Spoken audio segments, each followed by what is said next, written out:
ஓமத்தை வந்து பாலில் போட்டு நல்லா காய்ச்சிட்டு அதில் கொஞ்சம் பனங்கற்கண்டு போட்டு குடிச்சிட்டு வந்தீங்க அப்படின்னாலுமே வந்து உங்களுக்கு இந்த அடுக்கு தும்மல் வந்து கம்மியாகும். ரன்னிங் நோஸ் இருந்தாலும், அதாவது மூக்கில் வந்து தண்ணி வடிஞ்சிக்கிட்டே இருக்குது அப்படிங்கும்போது இதுவும் கம்மியாக ஆரம்பிக்கும்.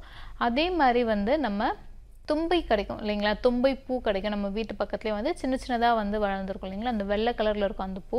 ஸோ அந்த தும்பை பூவை வந்து கையில் வச்சு நல்லா கசக்கிட்டு அதில் இருக்க அந்த சாறு வரும் இல்லைங்களா, அந்த பூலேருந்து வந்து அந்த வர அந்த எசன்ஸ், அந்த சாறை வந்து 2 சொட்டு வந்து மூக்கில் ஊற்றிக்கிட்டே வந்தீங்க அப்படின்னாலே வந்து உங்களுக்கு நல்லா வந்து ரிசல்ட் கிடைக்கும். அந்த அடுக்கு தும்மல் வந்து பார்த்தீங்க அப்படின்னா வந்து ஒரே வாரத்தில் வந்து கம்மியாகிறது வந்து உங்களுக்கே வந்து நீங்கள் இந்த தும்பை பூ சாறு வந்து மூக்கில் ஊற்றும் போது நல்ல ரிசல்ட் தெரியும்.